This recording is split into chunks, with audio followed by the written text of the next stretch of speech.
Buenas tardes. Hemos llegado a la 9ª clase de nuestro curso, el Concilio I de Nicea y la fe trinitario-cristológica de la Iglesia. La clase de hoy se titula El semiarrianismo y las fórmulas de compromiso en Oriente y Occidente. Esta clase consta de una primera parte introductoria, en que hablaremos de la doctrina definida en Nicea y el homoousios. Retomaremos esta cuestión. En las dos clases precedentes nos hemos dedicado fundamentalmente al aspecto histórico. En la séptima, recorriendo las actitudes de Constantino y sus sucesores, es decir, de los gobernantes del orbe romano, en relación con la problemática del arrianismo y de la condena del arrianismo. Y en la octava clase, la anterior a esta, nos hemos dedicado a hacer la semblanza de dos figuras señeras en la defensa de la fe de la Iglesia, a saber, Atanasio y Osio. En esta clase de hoy, el asunto es básicamente doctrinal y por eso el punto introductorio del tema de la clase consta de un conjunto de aclaraciones doctrinales. Luego, las dos partes principales de la clase, las que tienen el esquema como 2 y 3, se ocupan de las fórmulas a las que alude el título. Cuando decimos fórmulas nos referimos a cierta formulación en palabras de lo que se entiende que es la doctrina a la que la Iglesia ha de adherirse. Son fórmulas que expresan en su pretensión la fe de la Iglesia. Y para exponer el tema de las fórmulas, como se da, lo hemos dividido en dos partes. Primero, las fórmulas entre el Concilio I de Nicea y la unificación de todo el orbe romano bajo el imperio de Constancio, es decir, entre el 325 y el 353, y luego las fórmulas entre el 353 y el 361. O sea, los años que corresponden al imperio unificado bajo Constancio, el hijo de Constantino, que lo sucede como emperador en el Oriente, pero que a partir del 353 pasa a ser emperador de todo el orbe romano. Después de la muerte de su hermano Constante, que ha quedado con todo el occidente tras la muerte de Constantino II, después de la muerte de Constante, todo el occidente pasa a estar bajo la autoridad de Constancio. Bien. Entonces, la última fase, Constancio, recordémoslo, esto lo recuerdo simplemente porque ya lo hemos visto en clase pasada, es el emperador que favorece de entrada ya a toda la facción eusebiana, es decir, la que está contra el homoousios de Nicea, la que sigue a Eusebio de Nicomedia.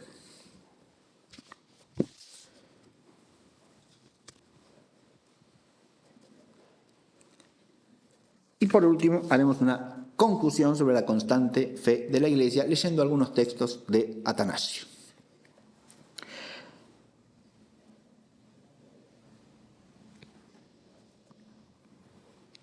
Voy a empezar por presentar un esquema simplificado de lo que es el desarrollo de este conjunto de fórmulas. Las fórmulas dimanan ordinariamente de concilios que se celebran ya sea en Oriente, ya sea en Occidente.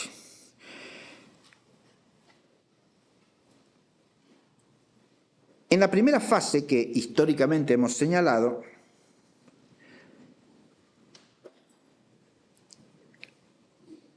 la primera fórmula fundamental es la que dimana del Concilio de Antioquía del año 341, conocido con el nombre de Concilio de la Dedicación.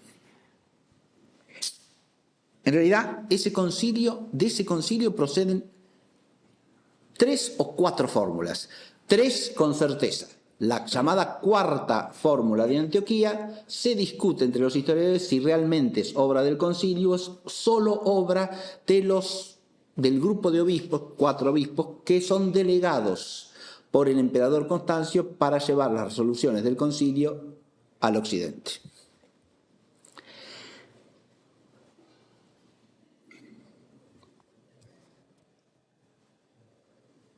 Luego viene el concilio de Sárdica, del 343. Luego el concilio de Antioquía, del 344. Luego los concilios de Milán, del 345 y 347, y el primer concilio de Sirmio, 347 también. Y luego el segundo concilio de Sirmio y su fórmula y sus anatematismos. Todas las fórmulas que pertenecen a este primer periodo tienen una característica común, que aparece ya en las fórmulas del concilio de la dedicación. Y ese rasgo común es la exclusión del homoousios de Nicea. Por lo tanto, lo que cabe estudiar en estas fórmulas es en qué medida, excluyendo el homoousios, conservan o no la doctrina de fe definida en Nicea. Todas tienen en común en ser antinicenas. Así las presenta y las comenta Atanasio en su obra Contra los Arrianos. Hace la lista de todas las fórmulas de fe antinicenas y considera así a todas las que por lo menos excluyen el homoousios. Que atención, una cosa es no usar el homoousios, evitarlo, excluirlo, como dije recién, y otra cosa es condenar el homoousios. Ya veremos que en el segundo periodo hay fórmulas que anatematizan el homoousios, o sea, contradicen expresamente al concilio de Nicea. ¿Está claro? No usar el homoousios no es necesariamente signo de considerar que el homoousios sea necesariamente contrario a la fe de la Iglesia. ¿Estamos?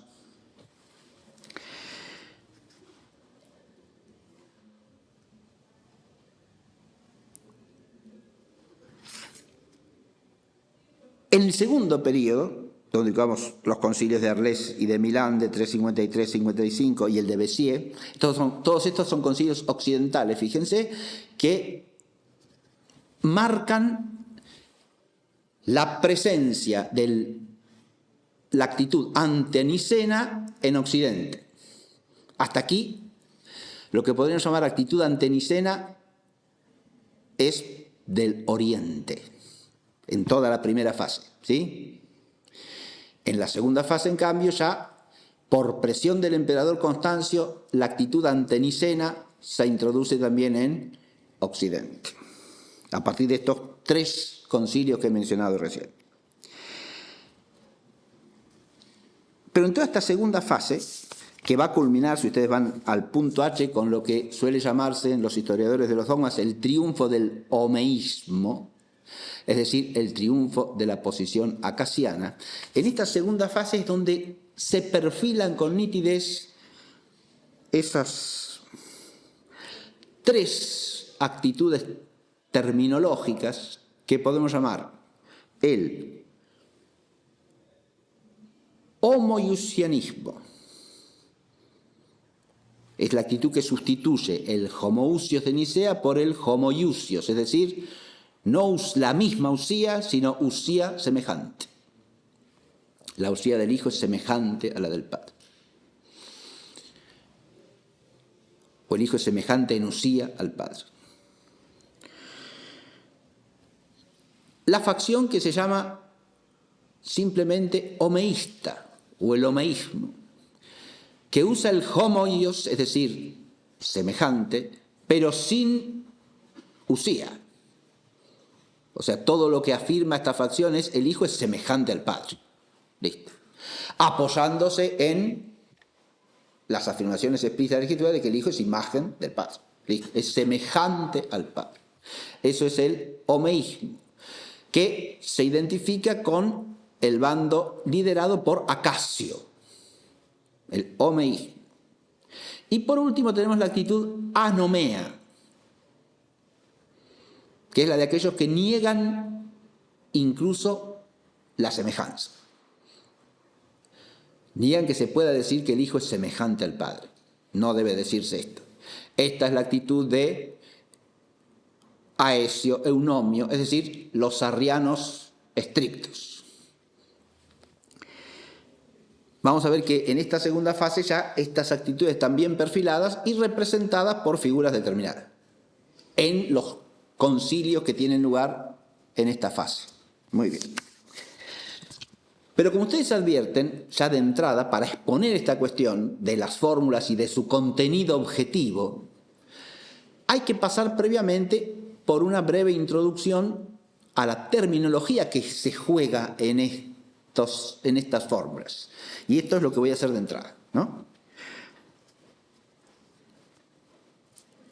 El Concilio de Nicea lo que ha hecho fundamentalmente es confrontar el extravío de Arrio y explicitar con claridad la fe de la Iglesia. La negación principal de Arrio, ¿cuál es? La de la divinidad del Hijo que se ha hecho carne. Por lo tanto, la afirmación central del Concilio de Nicea, ¿cuál es? La de la divinidad del Hijo que se ha hecho carne. ¿Está claro? El Hijo que se ha hecho carne, el Logo que se ha encarnado, que es el Hijo, es Dios. Y es Dios en el mismo sentido en que decimos Dios del Padre. Dios de Dios, Dios verdadero de Dios verdadero. Para negar que fuese Dios, el Arrio y los que lo seguían, ¿qué decían? Que era una mera criatura, y por lo tanto el concilio, ¿qué dirá? Que es engendrado, pero no hecho, no creado. El ser engendrado queda separado, en la fe de la Iglesia claramente, del ser creado. Por lo tanto, es engendrado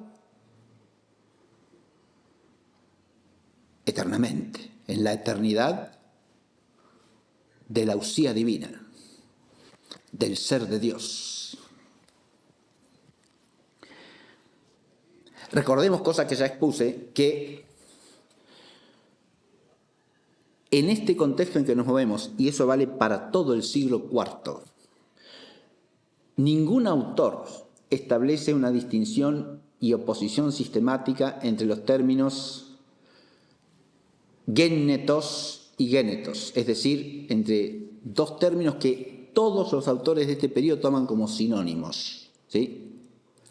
Lo que se contrapone no es un término al otro término de estos dos que acabo de mencionar, sino engendrado a creado, hecho o producido. ¿Está claro? La generación del Hijo, que si es Hijo es engendrado, es nacido, es engendrado, por eso se llama Hijo, es una generación divina, eterna, en el ser mismo de Dios. No es un origen como el de las criaturas. ¿Está claro? Bien.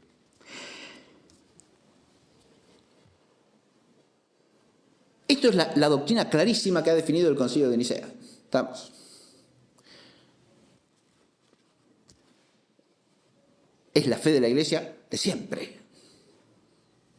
Lo que vimos en una de las primeras clases es la constante profesión de fe de la Iglesia de esta verdad de la divinidad del Hijo que se ha hecho carne. Y es por lo tanto inseparable del misterio de la Trinidad Santísima, del Padre y el Hijo y el Espíritu Santo, que son el mismo y único Dios vivo y verdadero.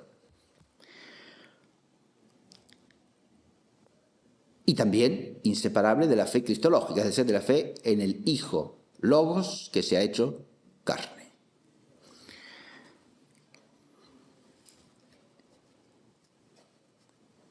El Concilio de Nicea, para terminar de explicitar con claridad esta doctrina, ¿de qué se ha valido? De un término de origen metafísico, el término usía. Y entonces ha dicho que el Hijo, nacido del Padre,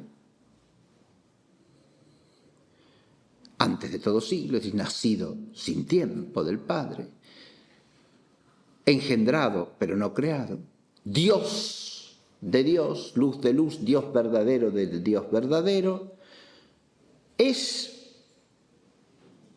homoousios to patri, es decir, consubstancial con el Padre.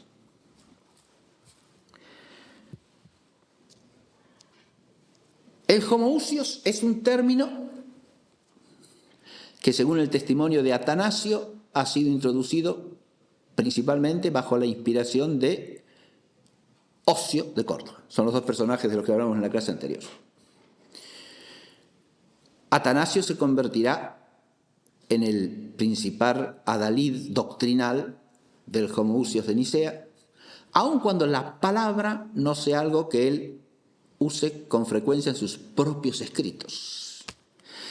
Pero sí ha detectado Atanasio que ese término es aquel en el que tropiezan todos los que quieren eludir la doctrina de siempre de la Iglesia y sustituirla por otra cosa. O todos los que quieren que los que sostienen doctrinas distintas de la doctrina de la fe sean igualmente acogidos en la comunión de la Iglesia.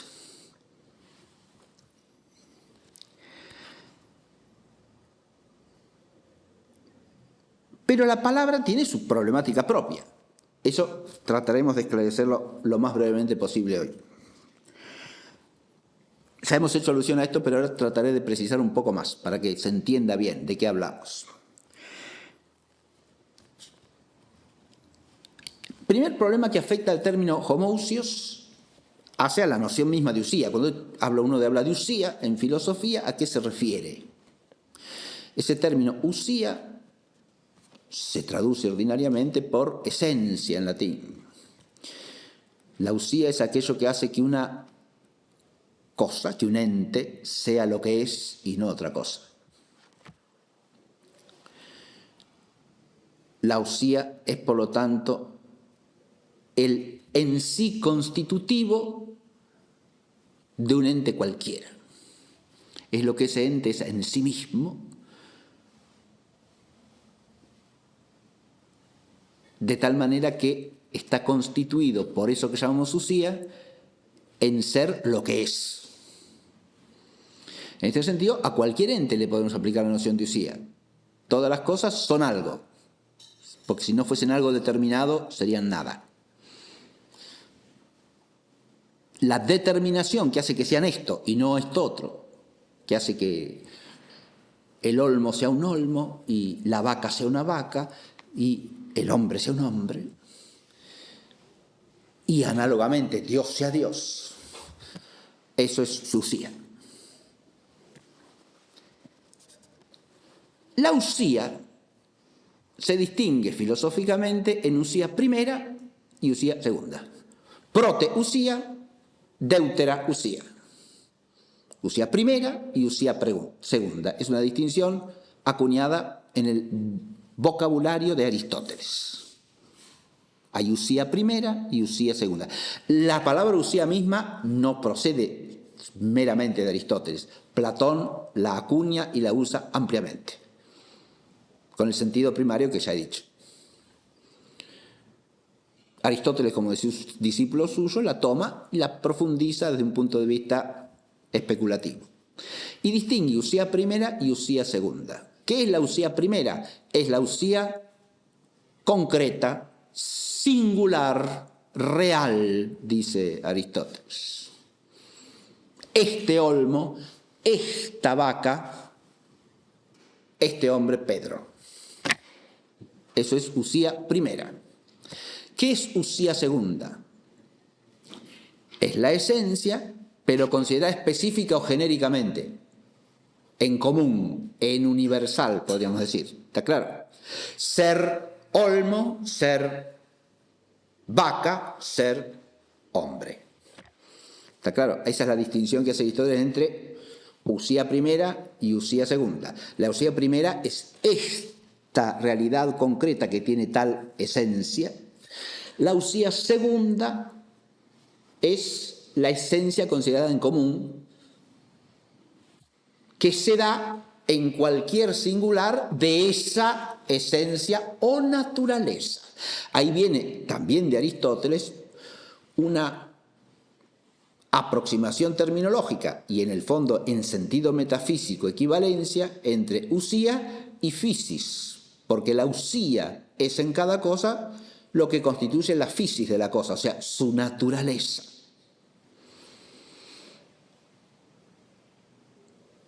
De la que dimana todo el dinamismo operativo, o sea, todas las actividades y pasividades que pueda tener la cosa.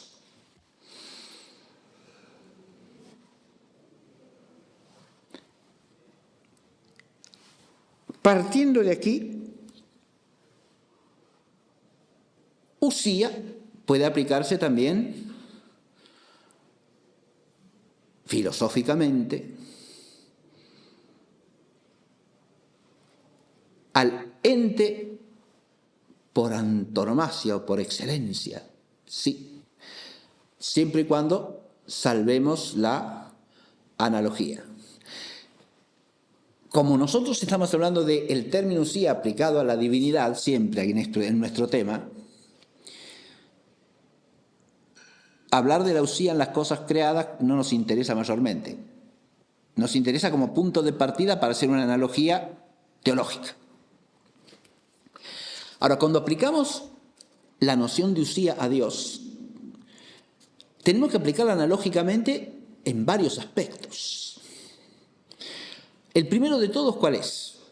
Que la usía divina es una usía en la cual la distinción esta entre usía primera y usía segunda no puede aplicarse de la misma manera que se aplica a las criaturas. Porque advirtamos que la distinción entre usía primera y usía segunda presupone que la esencia como usía segunda sea algo que puede darse en una pluralidad de usía y de esencias numéricamente distintas entre sí. O sea, en multitud de singulares de la misma naturaleza. Acá necesariamente aparece en el horizonte otra palabrita.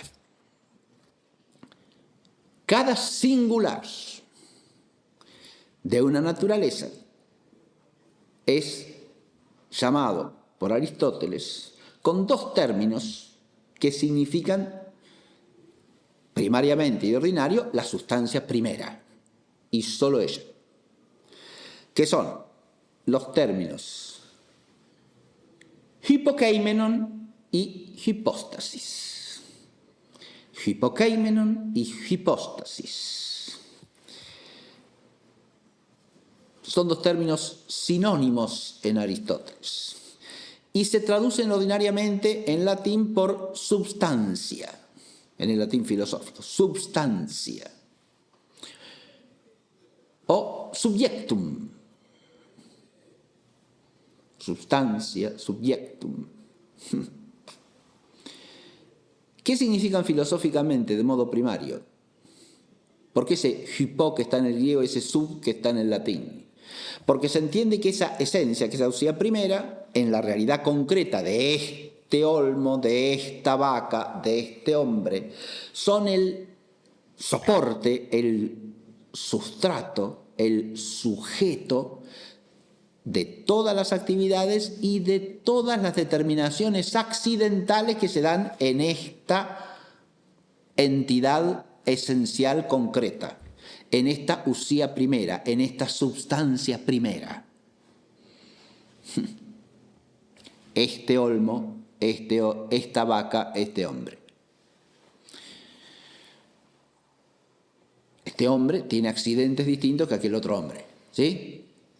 Este más alto, aquel es más bajo, este de piel clara, este de piel oscura, este tiene el pelo abundante, este tiene poco pelo, este es muy capaz para las matemáticas, este no pasa de sumar y restar, este es nulo para componer música, en cambio este es un músico excelso, etc. ¿Está claro?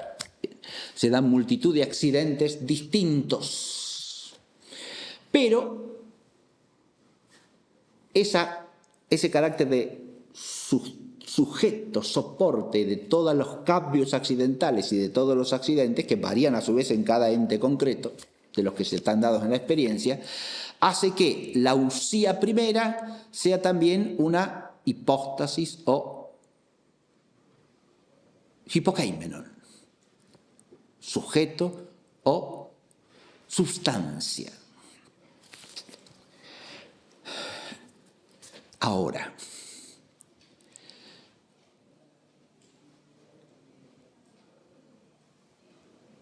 advirtamos que de todo esto que voy diciendo, hay dos cosas que no pueden analogarse a la usía divina. La primera, ¿cuál es? Que no podemos aplicar a la usía divina la noción de usía segunda adecuadamente. La usía divina es necesariamente una usía primera, es decir, un ser esencial, absolutamente singular y absolutamente concreto. No existe una usía segunda participable por distintas sustancias primeras, ¿está claro? Porque eso solamente puede darse si la usía segunda es de un ente finito. Porque la multiplicación numérica de usías primeras, o sustancias, llamémosla, de una usía segunda, es posible solo porque la usía segunda esa no es de suyo. O dicho de otra manera, el acto de ser no le pertenece a su esencia. Y por lo tanto puede ser hecha una vez, dos veces, tres veces, infinidad de veces. ¿Se entiende? Existe solo en potencia porque es imperfecta, porque es finita, porque es creable. Y si existe de hecho, porque es creada. Hablando en términos teológicos. En cambio, la divinidad no es una naturaleza común participable por distintos dioses. Si hay algo que repugna a la revelación bíblica y a la verdad del monoteísmo, es eso. ¿Se entiende? No puede haber una pluralidad de seres divinos numéricamente distintos entre sí. Eso es politeísmo. Y por lo tanto, si pensamos así, no estamos pensando en Dios. Estamos pensando en alguna naturaleza finita y por lo tanto creable. No estamos pensando en Dios. ¿Está claro? Ángeles puede haber infinidad. Dios solamente uno. Entonces la sustancia divina, la usía divina, sabemos la sustancia, ahora voy a ir a otro problema que es llamar la sustancia. Pero la usía divina es necesariamente una con una unicidad, con una singularidad absoluta. ¿Está claro? En la que no cabe contraponer usía primera y usía segunda, pero porque no se puede aplicar la usía segunda. Tampoco la usía primera en el mismo sentido de las criaturas, ¿no? Porque la usía primera en las criaturas es el concreto singular en que se realiza cierta naturaleza común. En Dios no puede darse eso tampoco. Aviérse que eso implica que cuando pienso en las tres personas divinas, las tres hipóstasis, como diría el vocabulario griego, no puedo pensarlas como tres sustancias singulares numéricamente distintas de la misma naturaleza común. Si no, ya tengo tres dioses. ¿Está claro? Que es lo que repugna a la fe cristiana siempre. De modo que cuando decimos que el Hijo es homoousios to patri, la usía que está dicha allí es una usía primera, pero una usía primera dicha por analogía. Es la esencia divina en su absoluta y perfecta singularidad como acto puro de ser, eterno e inmutable.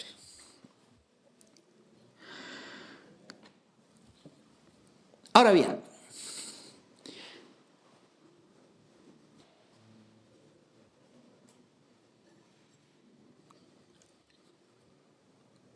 Cuando Nicea dice esto, el Hijo es consubstancial con el Padre,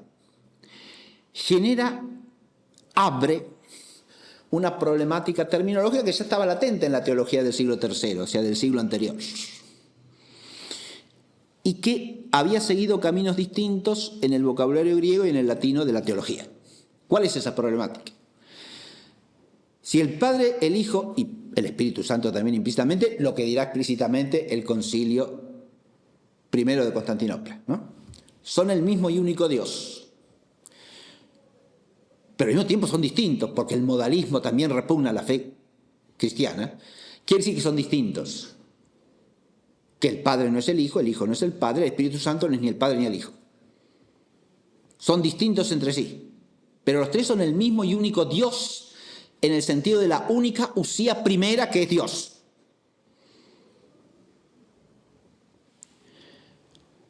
Si es así, ¿son tres qué distintos? ¿Tres qué distintos? Ahora, el vocabulario latino tiene una respuesta ya preparada para eso, que es la que piensan todos los padres latinos del siglo IV. ¿Sí? La fórmula ha sido acuñada ya en la primera mitad del siglo III, casi seguramente por Tertuliano, y es recogida por San Cipriano y luego por el conjunto de los padres latinos. Esa fórmula que dice que Dios es uno como sustancia y es trino en personas. Una sustancia, tres personas. Ahí el vocabulario latino está, primero que nada, traduciendo usía por sustancia. Y sustancia no quiere decir el sujeto que soporta accidentes, ni el sujeto que permanece a través de los cambios accidentales o que permanece a través de las distintas operaciones de una sustancia finita. No puede querer decir eso. Significa solamente lo que tiene de razón de perfección el ser sustancial, a saber, el ser el en sí, constitutivo de un ente que es en sí. Dios como sustancia es eso. Es un puro en sí. Claro, el ser sustancia en Dios se da de la manera más perfecta posible, siempre y cuando descartemos lo que tiene de imperfección la razón de sustancia cuando la pensamos en las criaturas. ¿Se entiende? Pero el sustancia latino es traducción directamente ¿de qué término? Del griego hipokeimenon o hipóstasis. ¿Se advierte? Bien. Es una sustancia. ¿Son tres qué? Tres personas. Ahí está usando un término que es propio de la tradición latina. Hay quienes lo miran desde el equivalente griego prosopon, ¿sí?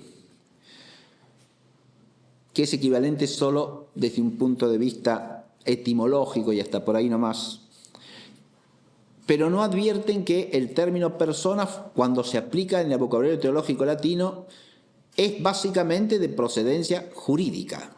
Hay que entenderlo desde lo que significa persona en el contexto del vocabulario de la tradición del derecho romano. Y de nuevo, aplicado a Dios por analogía. Porque la persona en el derecho es el sujeto último de derechos y obligaciones. Y se contrapone a la razón de cosa. Por eso alude a lo que podríamos llamar la subjetividad moral. Pero la subjetividad moral presupone una subjetividad óntica en el orden del ser, porque solamente las realidades que son personas pueden tener jurídicamente razón de persona. Es decir, hay un trasfondo antropológico primero de la noción jurídica de persona y últimamente un trasfondo metafísico. Al alargarlo a la teología, el vocabulario latino está pensando en la persona como el quién último. ¿Está claro? No qué, sino quién.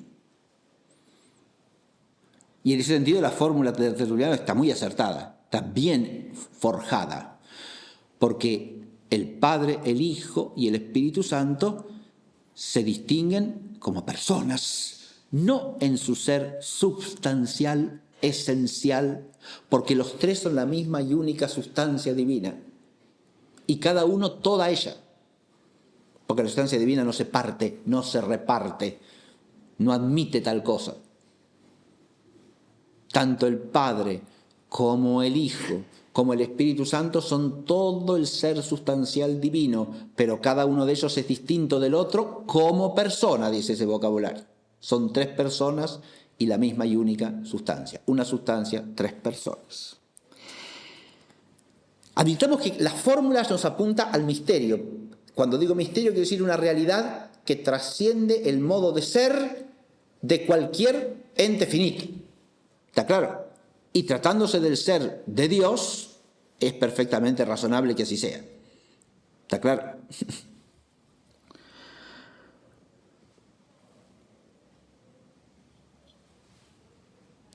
Fíjense que la noción de persona viene a cuento ya espontáneamente en el vocabulario latino. ¿Por qué? Por los nombres mismos de las personas. Si yo digo padre y digo hijo, ¿qué estoy diciendo? Relaciones. ¿Pero relaciones entre qué? Y entre personas, claro. Son relaciones personales. Muy bien. Ser padre, ser hijo. Como se trata del Padre que es Dios y del Hijo que es Dios, no puede ser otra cosa que relaciones personales, es decir, entre seres de dignidad personal. Además, si cada uno es Dios, es el ser personal más perfecto que existe. Ahí viene la noción de persona en cuanto a la dignidad esencial de la persona, ¿no? Lo que definirá claramente Boecio en su fórmula definitoria de persona, ¿no? Como sustancia singular de naturaleza espiritual.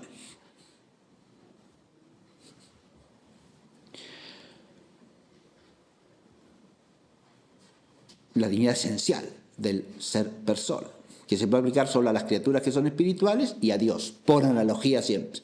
Bien. Ahora, en el vocabulario latino se ha ido abriendo a lo largo del siglo III también otra distinción terminológica que está apenas bosquejada, a diferencia de lo que pasa con la fórmula latina. No tenemos fórmula equivalente en el griego de los padres del siglo III. Hay ensayos, e incluso ensayos que van en distinta orientación según el uso que hacen de las palabras. Porque ¿cuáles son las dos palabras que van a terminar expresando la distinción en el vocabulario griego? Van a terminar expresando esta misma distinción: usía e hipóstasis. Pero esta distinción se va a formular de esa manera en el vocabulario griego recién a partir de la segunda mitad del siglo IV y fundamentalmente por obra de los padres Capadocios. Eso lo vemos en clase próxima, ¿sí? Son ellos los que van a acuñar esa fórmula: mia usía, tres hipostasis. Una usía, tres hipóstasis.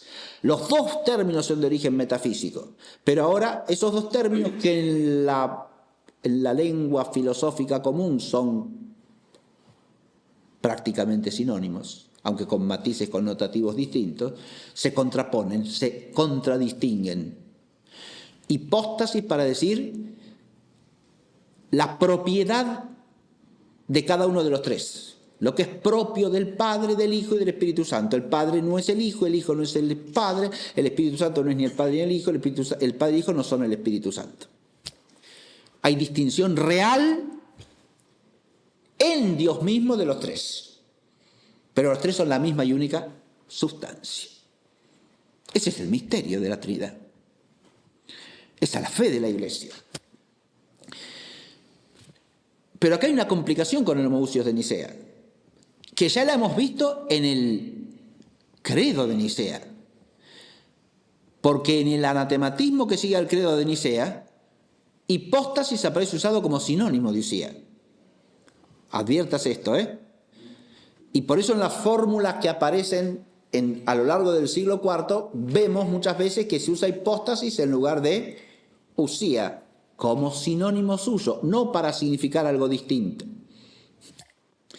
La significación diferenciada aparece en algunos teólogos anteriores, insisto, aparece de alguna manera en Orígenes, hay que ver en qué sentido preciso, aparece también de alguna manera en algunos representantes de lo que se llama la Escuela de Antioquía, y hay que ver también en qué sentido preciso.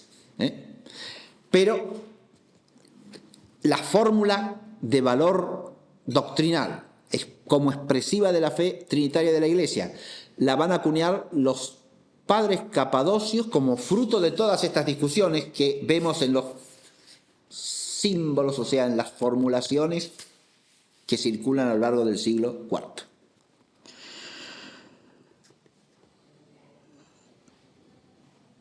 Bien, acá veo en algún error de imprenta, ustedes los corregirán con su benevolencia, ¿sí? Cuando dice léxico griego de la sinonimia, usía, hipóstasis, a la distinción nocional entre ambas debe leerse, ¿no? No amabas, como dice allí, ¿sí? Entre ambas. ¿De acuerdo? Bien. Es importante tener en cuenta este trasfondo terminológico conceptual para poder calibrar el alcance de las formulaciones a las que nos vamos a referir a continuación. Y también para poder entender la expresión dogmática del misterio trinitario. Dejemos esto por ahora, esto cabe profundizarlo, pero basta por ahora. Muy bien. Pasemos a las fórmulas entre el Concilio I de Nicea y la unificación de todo el orbe romano bajo el imperio de Constancio. Los prolegómenos de estas formulaciones los encontramos ya en un hecho que no hago más que mencionar porque ya lo hemos presentado en este curso. Concilio de Tiro del 335, 10 años después de Nicea, convoca a Constantino I de nuevo, ¿y qué hace este concilio? Reconcilia a Arrio, que había sido condenado en Nicea, y exilia a Atanasio. Primer exilio de Atanasio, lo vimos en la clase pasada. ¿Sí?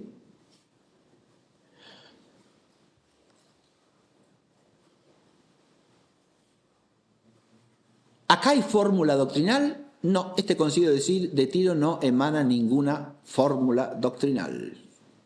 Pero tiene un primer impacto histórico, que ¿cuál es?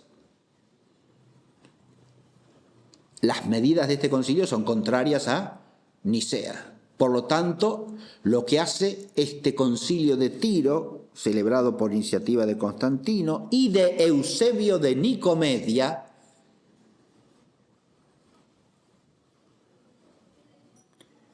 que será el obispo que bautice a Constantino en su lecho de muerte, es la constitución de una facción eusebiana fuerte. Porque esto es un espaldarazo imperial a Eusebio de Nicomedia y a los que lo apoyan. ¿Está claro lo que digo?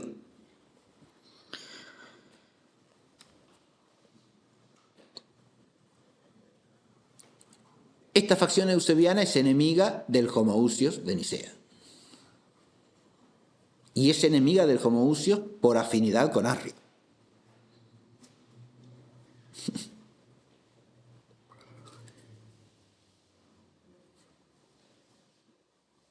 Y se va a aprovechar de una circunstancia histórica concreta, que aparece con toda claridad en la primera fórmula importante posterior, o en las primeras fórmulas importantes posteriores a Nicea, que son las del Concilio de Antioquía del 341. Bien. Este concilio antioqueno del 341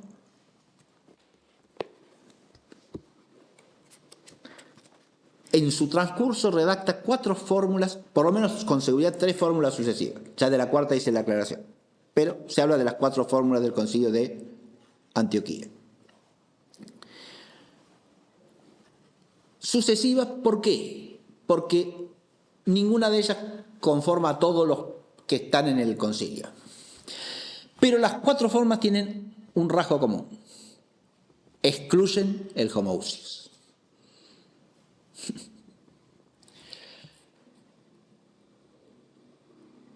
En esta exclusión juega un papel determinante el caso de Marcelo de Ancira y su doctrina. A esto ya bien he hecho referencia, así que no me voy a detener a exponerlo ampliamente.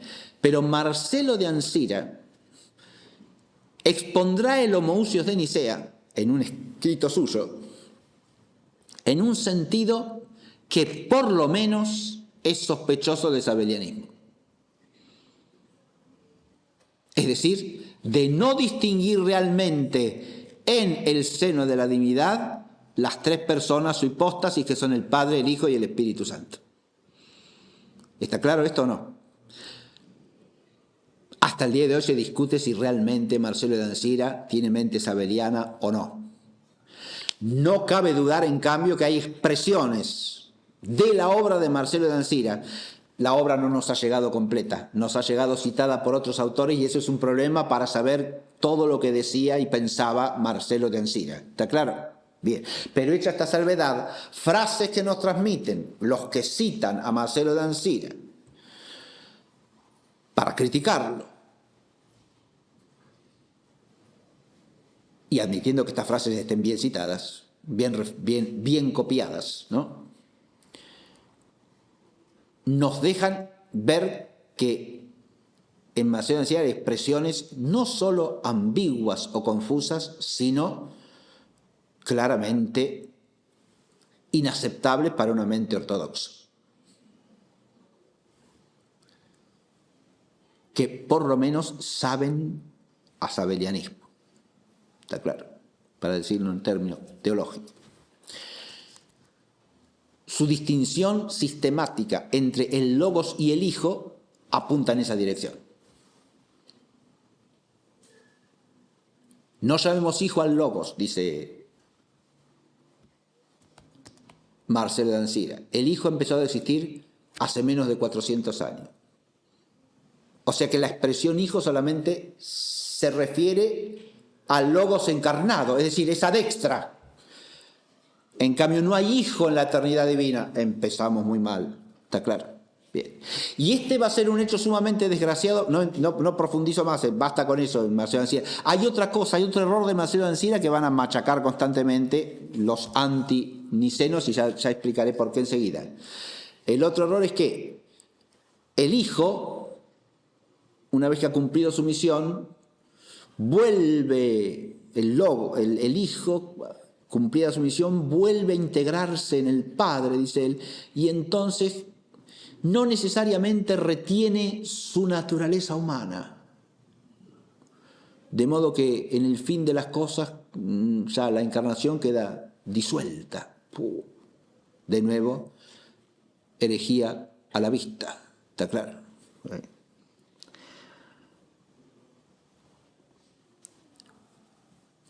¿Y qué tiene que ver esto con el Homoousios de Nicea? Primero que Marcelo se presenta como defensor del Homoousios. Claro, pero vean acá, dice Eusebio de Nicomedia y los que lo siguen, el Homoousios es sabeliano. Por eso lo defiende Marcelo de Ancira, que en el fondo es un sabeliano.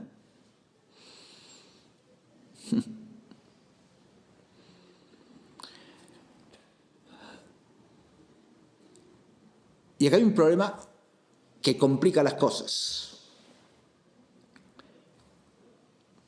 A ver si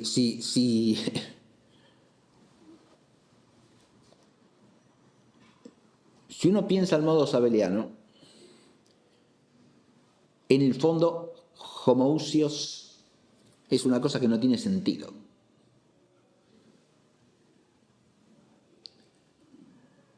Porque decir que el Hijo es homoousios to patri, que el verbo que se encarna es homoousios to patri, ¿qué es lo que dice el concilio? Advirtamos que Marcelo de Ancira se está apartando del credo de Nicea. El credo de Nicea no dice creemos en el Logos, creemos en nuestro Señor Jesucristo, Hijo unigénito del Padre, ¿sí? En el Hijo creemos. no en el logos. Y del Hijo dice que es homoousios. ¿Está claro o no? Si homoousios se remitiera al logos que no es hijo, ya estamos fuera del concilio de Nicea, ¿o no? O sea, el homoousios que defiende Marcelo de Ancira no es el homoousios de Nicea. ¿Se entiende esto? No es el homoousios de Nicea.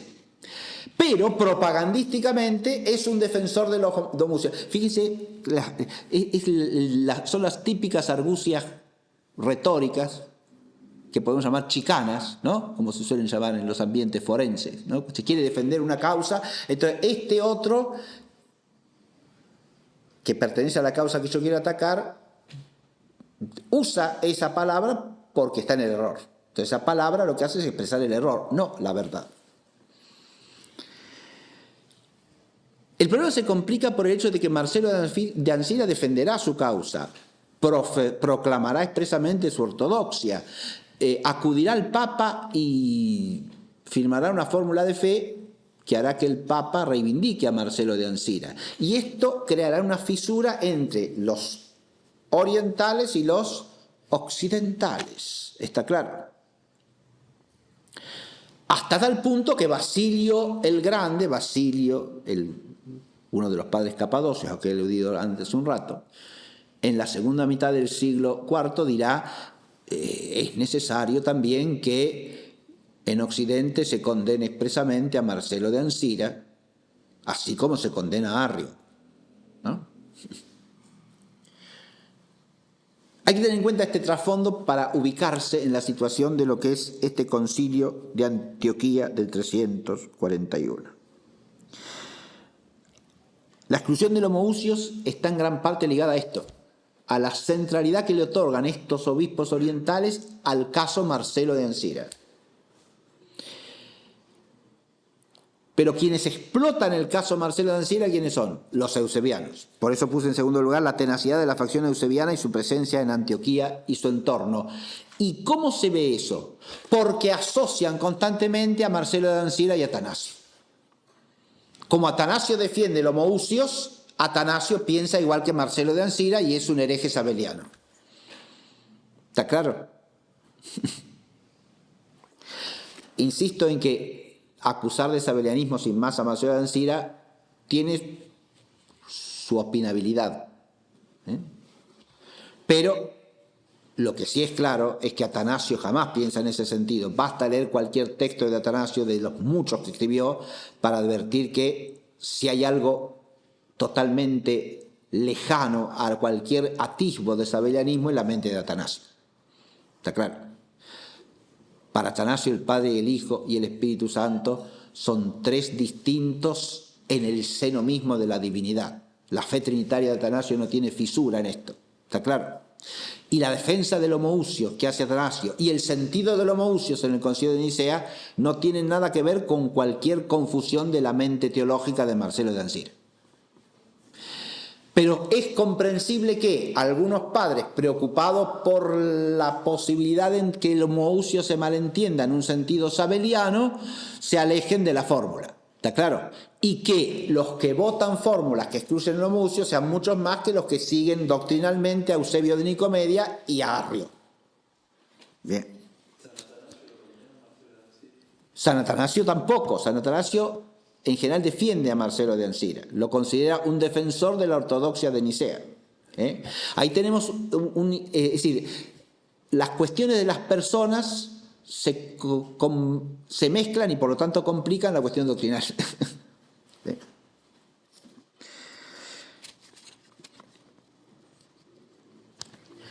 De hecho, cuando Marcelo de Ancira acude al Papa y un sínodo de Occidente lo admite en la comunión de la Iglesia, ¿por qué lo hace fundamentalmente? Imagínense que una cosa es lo que Marcelo de Ancira ya podía escribir, otra cosa las explicaciones que le hace ante un sínodo latino, en latín, de su doctrina.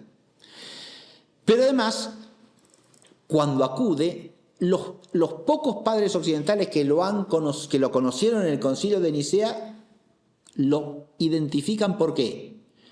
Y porque ha sido uno de los que de entrada apoyó sin vacilar el homoousios de Nicea. ¿Está claro? Y lo tienen por hombre ortodoxo. Eso también es perfectamente comprensible. Bien.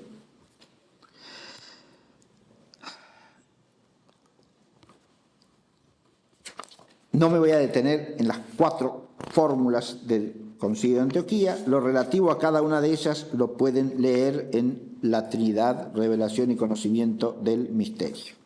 Bien.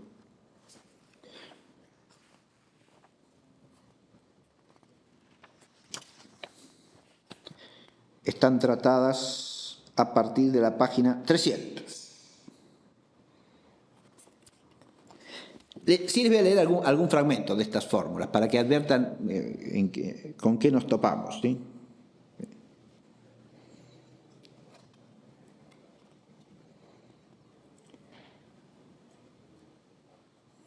En la introducción de la primera fórmula dice así: nosotros no somos sectarios de Arrio.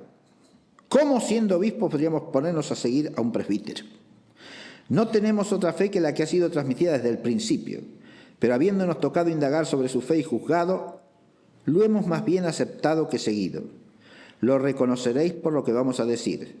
Creemos en un solo Dios supremo, el creador y conservador de todas las cosas, las inteligibles y las sensibles, y en un solo Hijo de Dios, único engendrado, que ha existido antes de todos los siglos y es con el Padre que lo ha engendrado,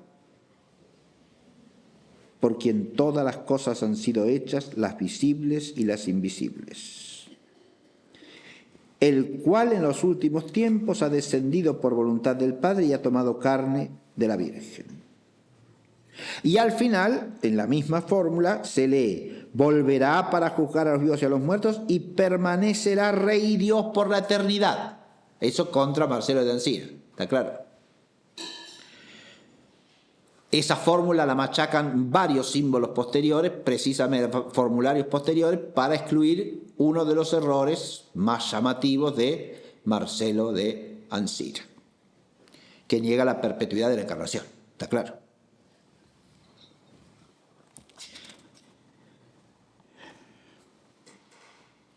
En la fórmula que acabo de leer se advierte que los que suscriben este formulario están pensando básicamente de manera ortodoxa, ¿está claro?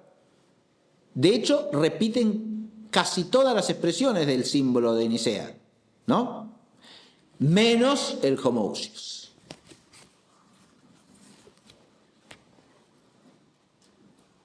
Bien.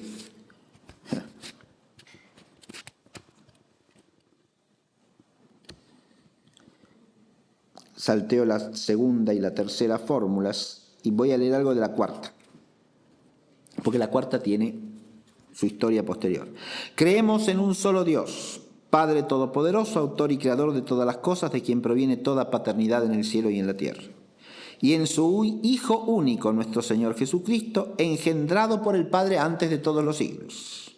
Dios de Dios, luz de luz, por quien todo ha sido creado, que es verbo, sabiduría, poder, vida y verdadera luz, el cual en los últimos tiempos se hizo hombre por nosotros, cuyo reino sin fin permanece por los siglos de los siglos. En cuanto a aquellos que dicen el Hijo ha nacido de la nada o de otra hipóstasis, que la del Padre se entiende, y no de Dios, y los que dicen hubo un tiempo en que Él no era, dos fórmulas típicamente arrianas, ¿no? La Iglesia Católica los mira como extraños. Leo esto para que se advierta cómo estas fórmulas del Concilio de Antioquía del 341 pueden considerarse, sobre todo la cuarta, básicamente antiarrianas, ¿sí?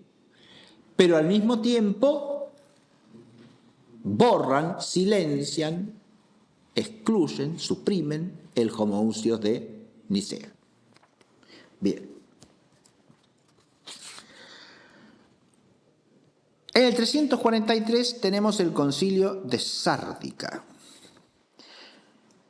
Este concilio de Sárdica, del cual ya me he referido a él al hablar de Osio y Atanasio en la clase pasada, pero este concilio de Sárdica del 343 va a ser un concilio básicamente fracasado, porque es un intento promovido por Constante y por Ocio en gran medida, ¿no?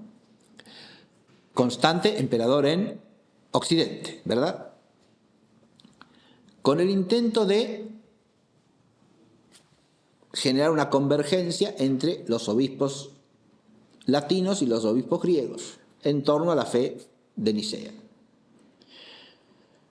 Y esto se va a hacer en la práctica imposible. En realidad, los obispos orientales no se van a integrar al concilio, porque van a exigir de antemano, como condición para participar del concilio, la exclusión del mismo de todo obispo que haya sido depuesto anteriormente por otro concilio de su sede. Eso incluía a Atanasio. Y que el concilio tendrá que admitir eventualmente la condena de esos obispos. Muy bien. De hecho, los orientales reunidos van a emitir una carta. Y en esa carta van a expresar toda una serie de cautelas contra Marcelo de Ancira y contra Atanasio. Bien. Atanasio, que para este momento, estamos en el año 343, está todavía en el exilio, desterrado. Así es. Bien.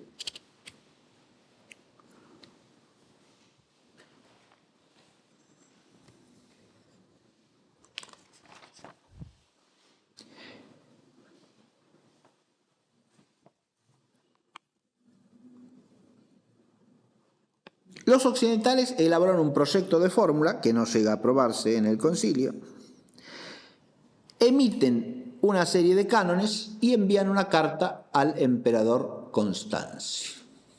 Bien. En los cánones se advierte una preocupación por disipar la problemática de, común tanto a Atanasio como a Marcelo de Ancira, de haber recurrido a la autoridad del Papa en relación con su deposición por concilios habidos en el Oriente. ¿Está claro? Los cánones que emite el concilio de Sárdica del 343 procuran establecer ciertos principios acerca de esto, de lo que es la apelación al Papa, de la necesidad de una segunda instancia a nivel local. Bueno, en eso no me voy a meter tampoco, pero se los hago presentes solamente para que adviertan cómo a las cuestiones dogmáticas van unidas cuestiones disciplinares no del todo claramente definidas, ¿sí? Algo que es importantísimo es advertir cómo espontáneamente los obispos orientales, como es el caso de Atanasio, como es el caso de Marcelo de Ancira, que se ven perseguidos injustamente en Oriente, acuden al papado, ¿sí?, para reivindicar su causa. Es decir, acuden a la autoridad suprema de toda la Iglesia, a la que reconocen en ese recurso como tal. ¿Se entiende?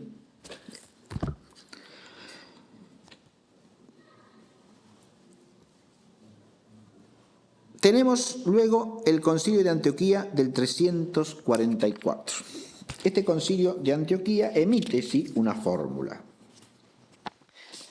que se conoce en la historia de la Iglesia con el nombre de éctesis macróstica, exposición escrita en largos esticos, ¿sí?, porque toda la exposición de la fe de la Iglesia se hace en cláusulas de larga extensión, como versos largos, ¿sí? Eso es lo que significa que la éctesis macróstica se refiere al modo de escribirlo, nada más. Bien.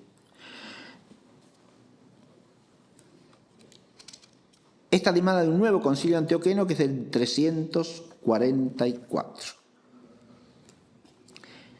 Y de nuevo, esta fórmula del concilio de Antioquía no hace en el fondo más que reiterar en su tenor básico la cuarta fórmula de Sirmio.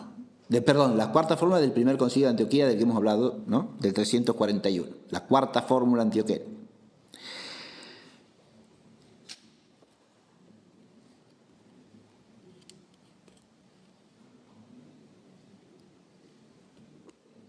Lo que se añade a la cuarta fórmula antioquena, la éctesis macróstica, es una larga serie de anatematismos, y explicaciones muy largas de los anatematismos.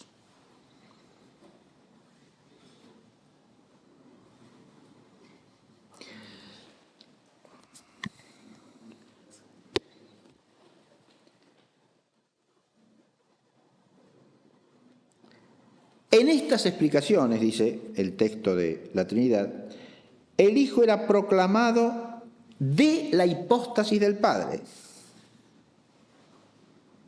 Dios, esto es retomar el anatematismo del Concilio de Nicea, que anatematiza a los que pretenden que el Hijo es de otra hipóstasis que la del Padre.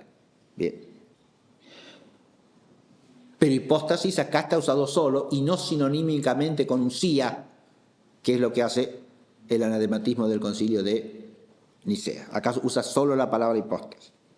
Pero hay que entenderla sinónima de usía. Dios perfecto y verdadero por naturaleza, dice la explicación. Phisei. Ahora aparece este término también. Es Dios perfecto y verdadero por naturaleza. Phisei o kataphysin significa lo mismo, por naturaleza. ¿Sí? Y son fórmulas que a partir de ahora van a aparecer constantemente.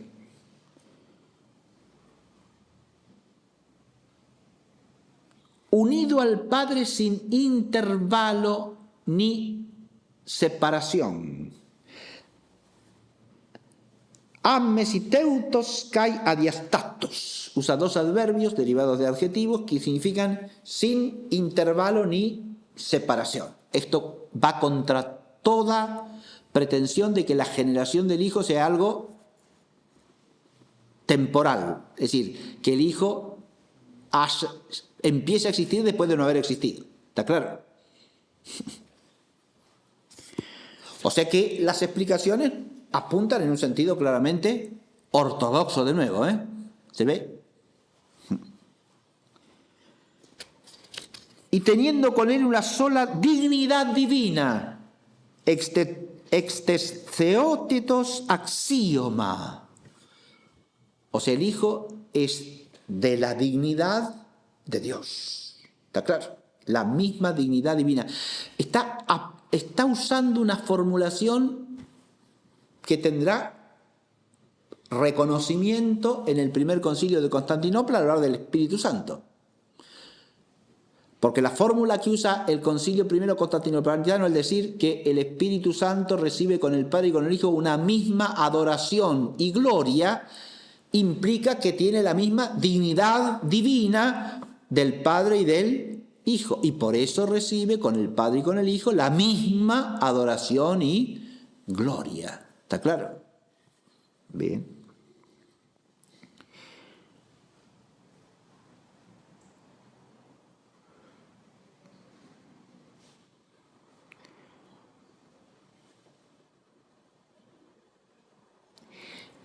Y dice una cosa que ahora introduce un problema, que es el siguiente.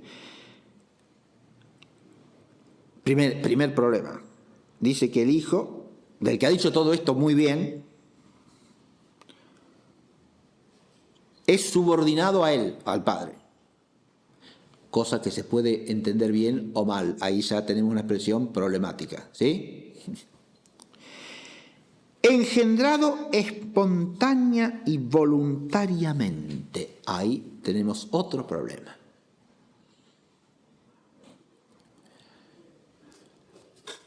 De nuevo, esa expresión se puede bien entender,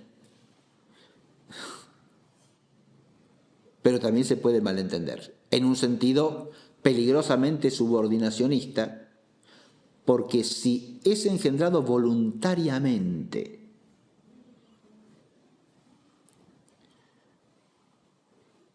puede parecer que es engendrado libremente, y entonces podría no haber existido. Con lo cual se vulnera que pertenezca al ser mismo de la divinidad. ¿Se entiende?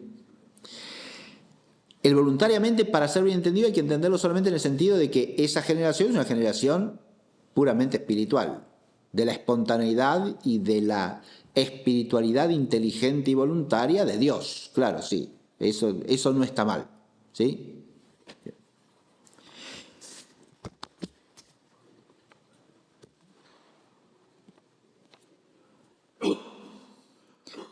Por eso dice muy bien el texto: en suma, si se exceptúa la omisión del homoousios y la nota de subordinacionismo, esta fórmula señalaba un progreso hacia el entendimiento doctrinal.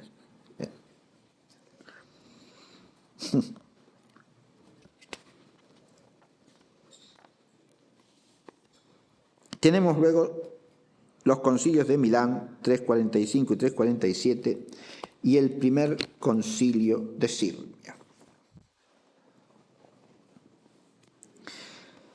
Estos concilios de Milán, ambos, 345, 347, tienen importancia en el mismo sentido del concilio de Antioquía del 344, es decir, en orden a un entendimiento, una convergencia entre los obispos de Oriente y de Occidente, porque están centrados ambos en la condena de quien era el principal discípulo de Marcelo de Ancira, Fotino de Sirmio.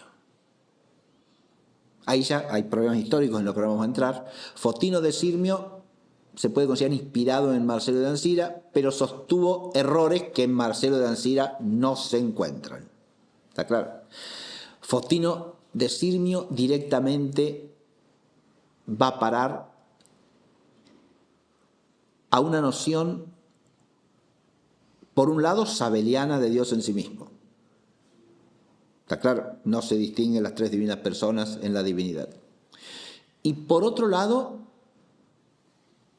lo mínimo que se puede afirmar es que tiende peligrosamente al adopcionismo, es decir, a pensar en Jesucristo como un mero hombre. O sea, va mucho más allá incluso del arrianismo. Pero coincidiendo con el arrianismo, entender que todo el ser de Jesucristo es creado. ¿Está claro? Bueno.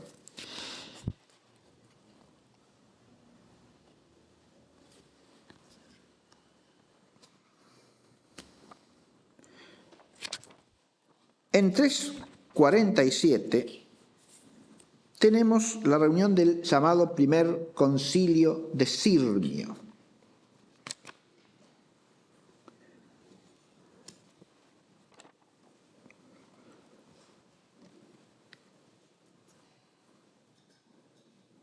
Este concilio es de obispos del Oriente.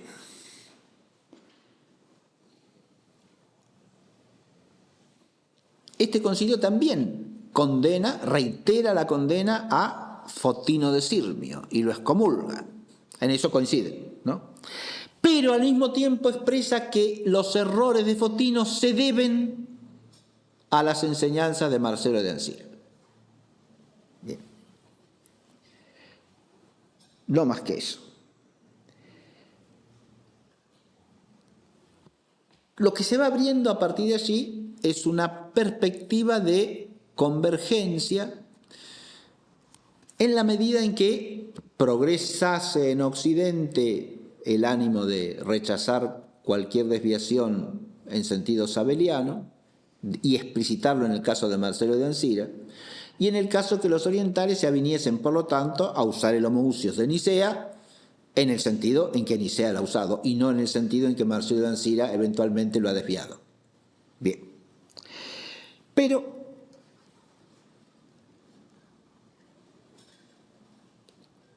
he aquí que se reúne un segundo concilio en Sirmio en el año 351. Y la característica más notable de este concilio es que excluye los términos usía e hipóstasis también, que vimos aparecer claramente en la éctesis macróstica. Ni usía ni hipóstasis.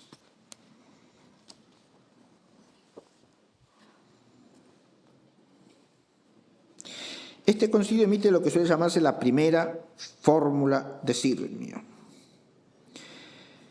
y una serie de anatemas o de anatematismos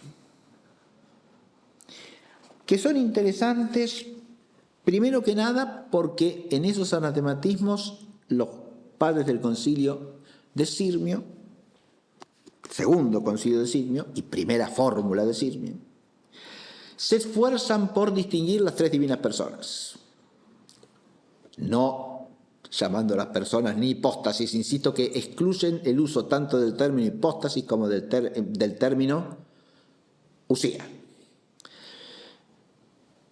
Pero explicitan que el Padre no es el Hijo, que el Hijo no es el Padre, que el Espíritu Santo, al que dedica bastante los anatematismos, bastante atención los anatematismos del segundo concilio de Sirmio, no es ni el Padre ni el Hijo, y que los tres son Dios eternamente. ¿Está claro?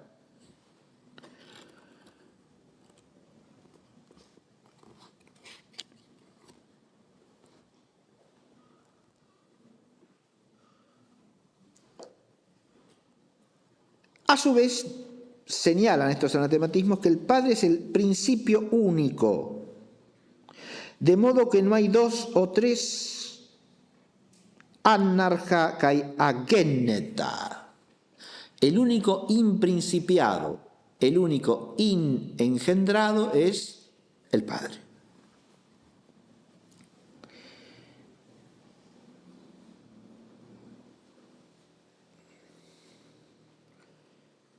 La generación eterna del Verbo no tiene lugar sin que el Padre la haya querido. Insisten en esto que vimos aparecer en la fórmula anterior.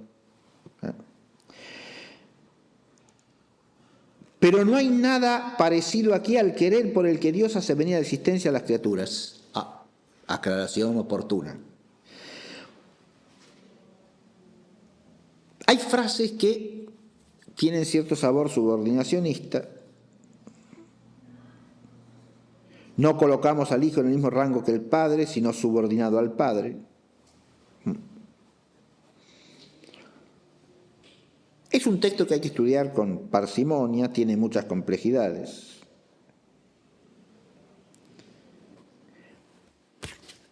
Pero el primer anatema de todos dice así: en cuanto a aquellos que dicen que el Hijo viene de la nada o de otra hipóstasis,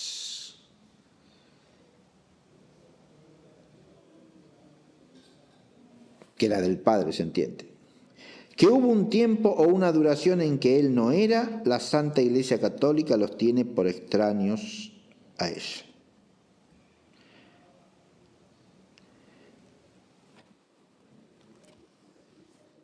Hipóstasis, pero no usía, porque esto que recoge acá es el anatematismo de Nicea.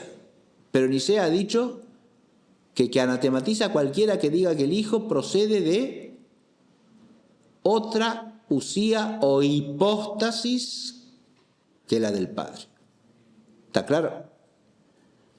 Que es de otra, que es engendrado de otra usía o hipóstasis. Con lo cual establece una sinonimia clara entre usía e hipóstasis. Y acá usa solamente la palabra hipóstasis. Muy bien. Hipóstasis, pero no usía. Esa es la fórmula del concilio segundo de Sirmio.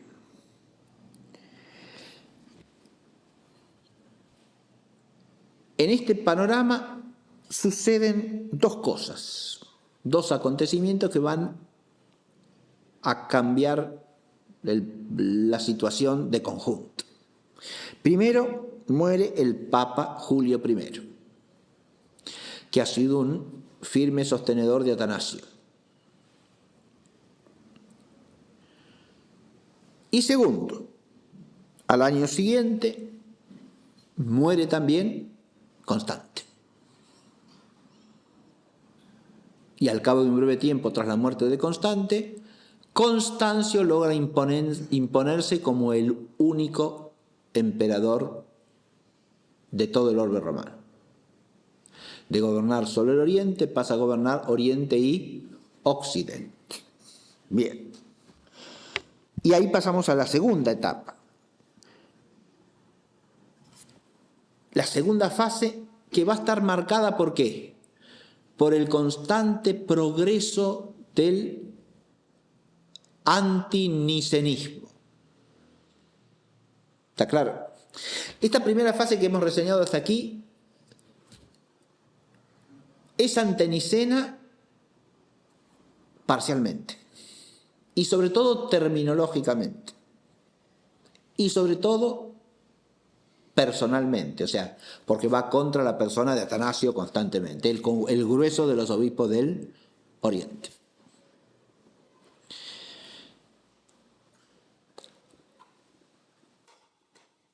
Que en eso está detrás el influjo eusebiano, no cabe dudarlo, ¿sí?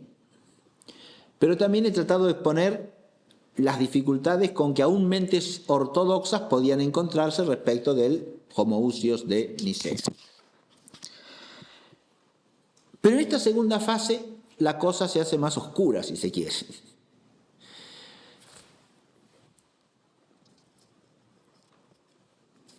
Lo primero que encontramos es un hecho que ya está dicho más de una vez en este curso. El rechazo del Concilio de Nicea, que estaba ampliamente difundido en el Oriente, del homoousios de Nicea, ahora Constancio procurará imponerlo en Occidente. Y por eso su primera medida político-religiosa es convocar 2 concilios en Occidente sucesivamente, uno en el 353, otro en el 355, que son los concilios de Arles y de Milán. Y en estos 2 concilios se presenta a todos los obispos reunidos un formulario que han de firmar por mandato del emperador, so pena de deposición y destierro.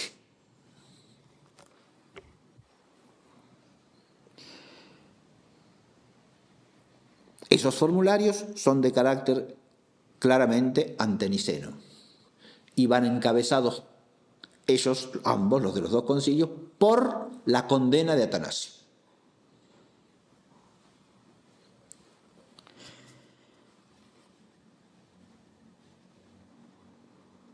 Vale la pena recordar los nombres de los que se negaron a firmar estos formularios, que fueron muy poquitos, porque el grueso de los obispos del Occidente inclinó la cabeza ante la requisitoria imperial. Pero hubo unos pocos que, para volver al tema que presenté en la clase pasada, participaron de la fidelidad del que es siempre fiel, ¿no?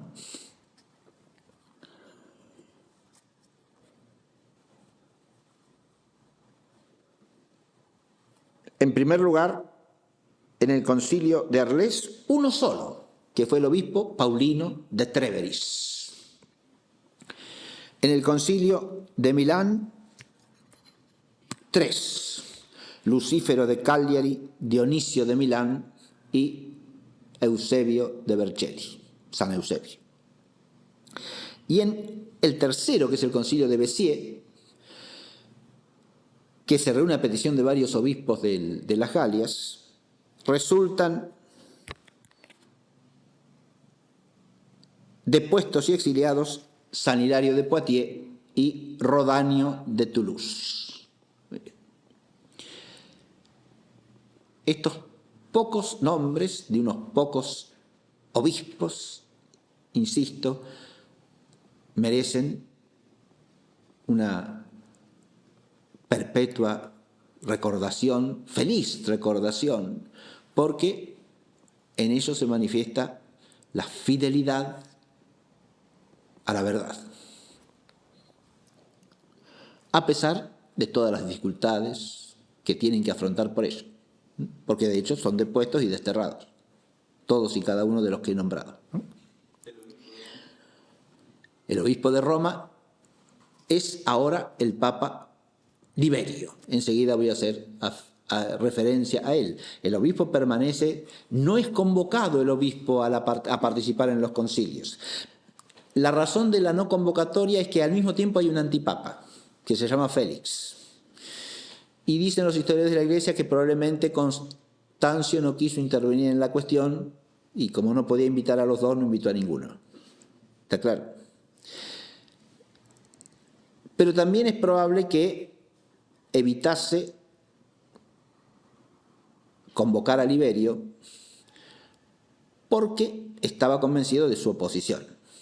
¿Qué es lo que va a hacer Liberio, ¿no? Oponerse a esta pretensión? Y él, como dicen los historiadores, lo dice San Atanasio, esto lo repiten los historiadores, pero originalmente dice San Atanasio, la única voz que quedó en defensa del Homoousios de Nicea y de San Atanasio en Occidente fue la de Ocio de Córdoba, que tampoco participó en ninguno de estos concilios, estaba en Córdoba. Bien.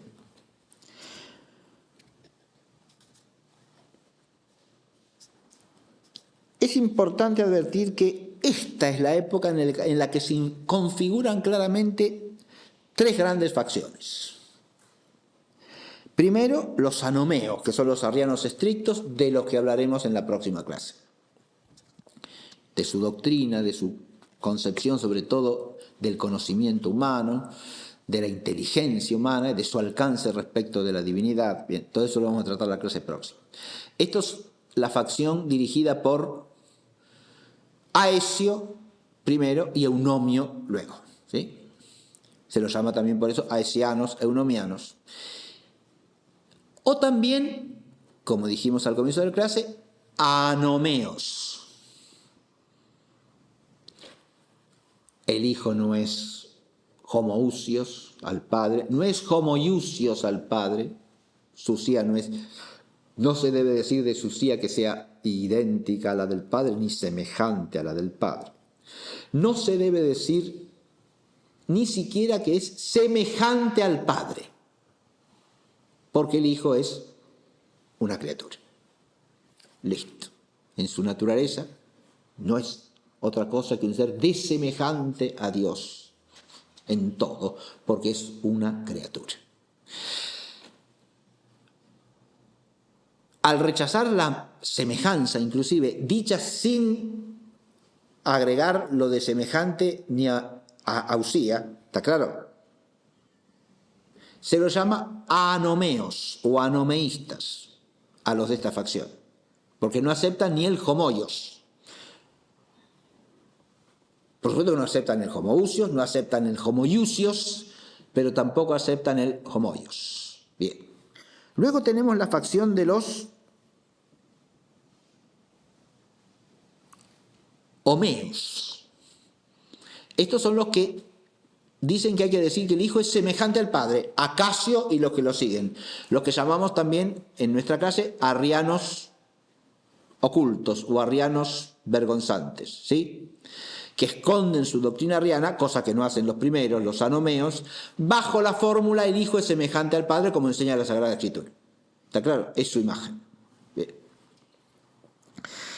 Pero no aceptan ni el homoiousios ni el homoousios, ninguna de las dos. Estos son los homeos o acasianos, ¿sí? Los primeros son los anomeos o eunomianos.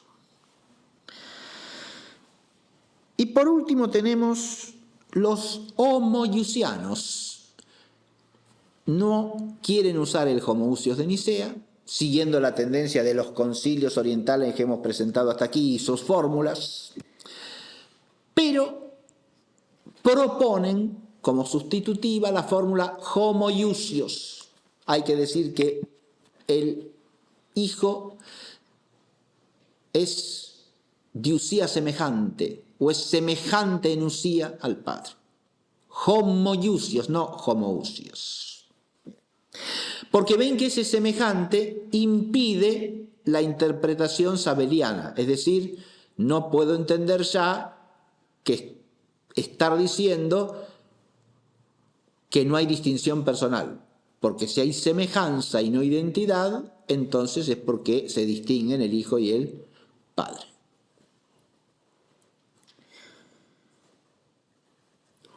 A estos, a los homoiusianos, San Epifanio de Salamina los llamó semiarrianos, arrianos a medias.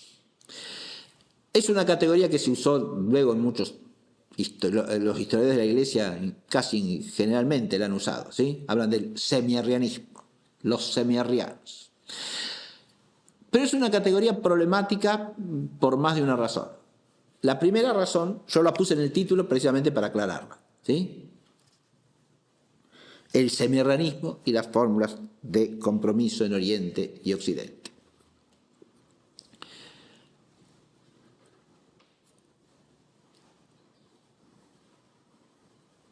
Podría llamarse semiarrianos a los homeos. Sí, puede ser.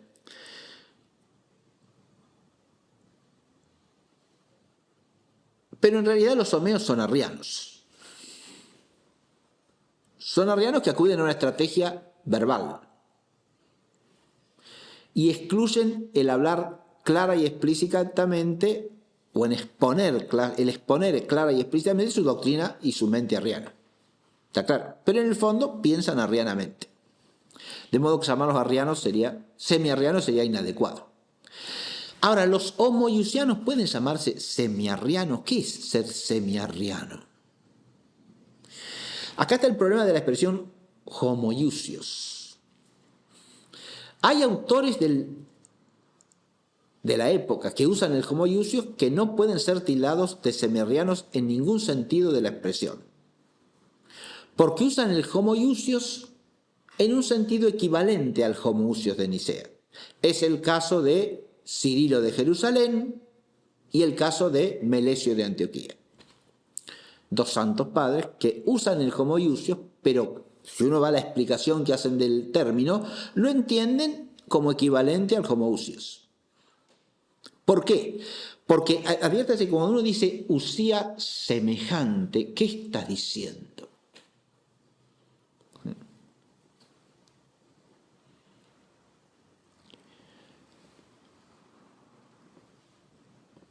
Si se entendiese de la usía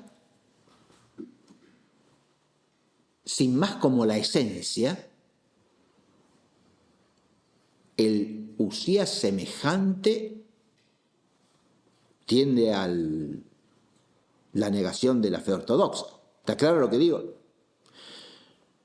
Porque si es semejante no es igual. Es parecida. ¿Se advierte lo que digo o no?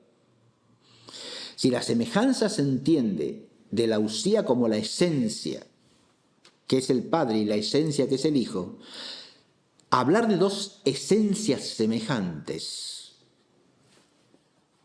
implicaría que no son la misma esencia. Pero si homoiusios entiende usía en el sentido de la persona o el sujeto de la esencia, entonces se puede decir que el Hijo es semejante al Padre precisamente como todo hijo es semejante a su Padre. Esta es la explicación más espontánea que tienen todos los padres ortodoxos, incluido San Atanasio. ¿Por qué el Hijo es semejante al Padre? Y porque es de la misma naturaleza. Porque es homoousios, por eso es semejante. ¿Está claro? Porque la semejanza es la relación entre personas en realidad, no entre naturalezas. ¿Se advierte? El homoiusios introduce una problemática gravísima, la expresión homoiusios. Ahora, como toda expresión dogmática, hay que explicarla. Y lo que uno tiene que atender es básicamente cómo la explica el que la usa. Y hay padres del siglo IV que usan homoiusios en un sentido claramente ortodoxo. Y hay otros, en cambio, que bajo homoiusios lo que piensan es una herejía. O tienen una mente inestable a las que el homoiusios le parece menos drástico que el homoousios y no terminan de precisar en qué sentido lo entienden. Esto también existe. Y esos, a medida que avance la discusión, se van a ir decantando o por la ortodoxia o por la herejía. Lo de semiarrianos se puede aplicar a estos, a los que tienen una mente confusa, pero proclive al arrianismo en el fondo. ¿Se advierte? y que a la hora decisiva se declinarán por el arrianismo.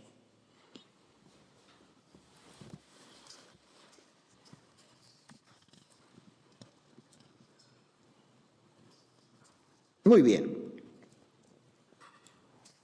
A partir de aquí tenemos la serie de concilios en los que no me voy a detener uno por uno, porque ya hemos pasado la hora razonable, ¿no? ¿Qué hora es?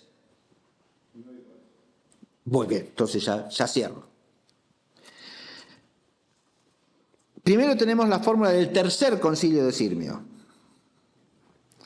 Esta fórmula rechaza tanto el homoousios como el homoiousios.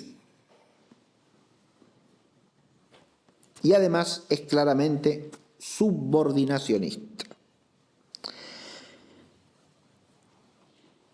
Acá sabemos un avance de qué partido. Claramente de la facción Homea. ¿Está claro? El hijo semejante al padre. Pero con el subordinacionismo, el enfatizar la subordinación del hijo al padre, apuntan ¿hacia dónde? Hacia una diferencia esencial entre el hijo y el padre. ¿Está claro? Es un homeísmo, el hijo es semejante al padre, que rechaza tanto el homoousios como el homoiousios y que enfatiza la subordinación del hijo al padre. ¿Está claro esto o no? Bien. A eso reacciona el concilio de Ancira del 358. Ese concilio resulta en una carta sinodal, una carta en nombre del sínodo que escribe Basilio de Ancira, el obispo de Ancira, la ciudad donde se celebró el concilio. Basilio de Ancira es un homoiusiano, pero es un homoiusiano que reacciona y vigorosamente contra la fórmula segunda de Sirmio, es decir, la que dimana del tercer concilio de Sirmio, porque ve en ella una fórmula que tiende al arrianismo. O sea, es un homoiusiano antiarriano. ¿Está claro?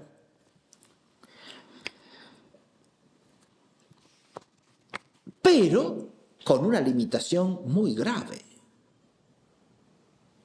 que no está solamente en el uso del homoiousios en la carta sinodal, sino que la carta sinodal condena expresamente el homoousios, anatematiza al que emplee el homoousios, o sea que radicaliza la postura antenicena. ¿Se advierte? Luego viene el cuarto concilio de Sirmio en el mismo año, con la tercera fórmula de Sirmio. La tercera fórmula de Sirmio es la segunda de Antioquía, más la primera de Sirmio y algunos anatematismos tomados del concilio de Ancira. Algunos, no todos. Es interesante estudiar, lo tienen en el texto de la Trinidad, qué anatematismos del concilio de Ancira excluye. ¿Cuáles retiene y cuáles excluye? Bien. Entre los que excluye está el anatematismo que condena el homoousios. Ese no es retenido por la tercera fórmula de Sirmio. La cuarta de Sirmio es la que se llama credo fechado, 359. Esta fórmula es homeísta. Es su expresión, puse allí, del homeísmo acasiano. Acasio es la cabecilla de la facción homeísta, ¿no? Y excluye a perpetuidad en su intención, dice, jamás a partir de ahora se usará para referirse a Dios el término usía. O sea, la condena del homoousios en la carta sinodal de Ancira del 358 ahora es refrendada por la cuarta fórmula de Sirmio llamada credo fechado. Esta suscita críticas de Basilio de Ancira y de Jorge de la Odisea por su carácter meramente homeísta, es decir, porque excluye el homoiousios que ellos defienden, tanto Jorge de la Odisea como Basilio de Ancira, pero terminan firmando la fórmula. Bien. El concilio de Rímini del 359 es un concilio occidental que va a considerar el credo fechado para rechazarlo de manera unánime. Pero el emperador Constancio convoca una legación, un conjunto de obispos del concilio para que acudan al Oriente y le presenten a él los resultados del concilio. Esto en realidad es una maniobra forjada por los acasianos para obtener la retractación en Niquea de la decisión del concilio de Rímini.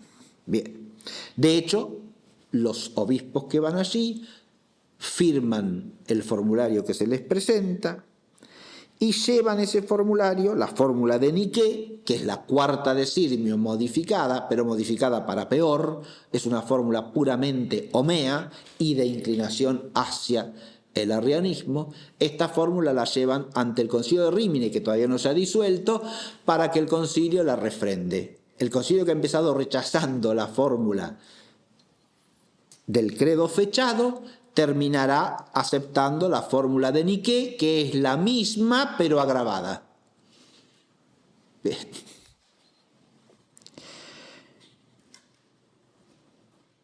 A esto siguen dos concilios, Seleucia del 359 y Constantinopla del 360, que lo único que hacen es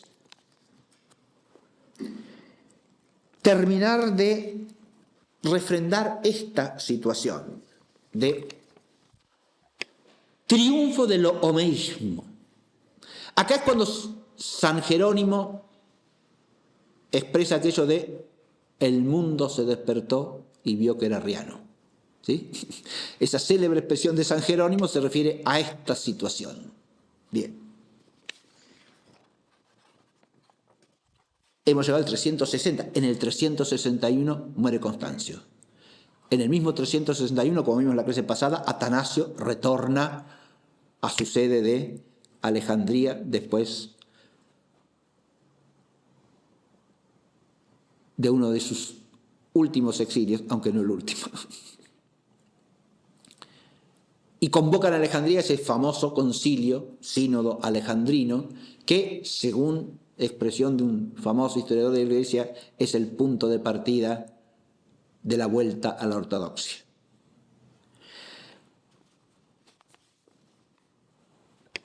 Quería terminar la clase con una breve reflexión sobre la constante fe de la Iglesia, porque cuando uno estudia todo esto, una mirada superficial puede llevar a una especie de hastío, ¿no? Tantas fórmulas, tantas discusiones, cuando la de fe ya ha sido definida en Nicea.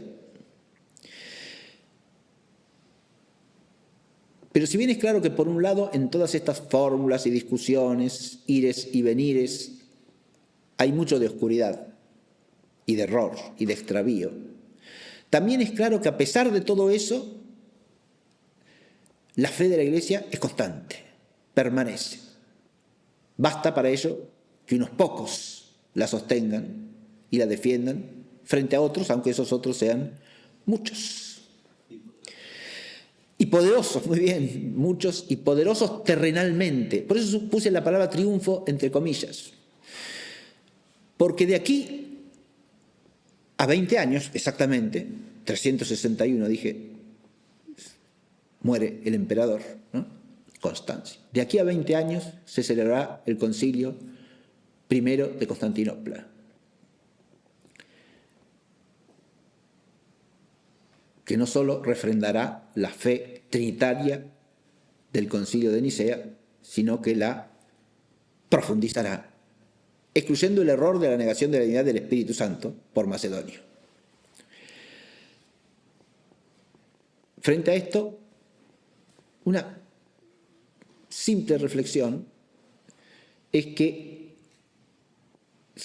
la historia nos da una perspectiva que nos permite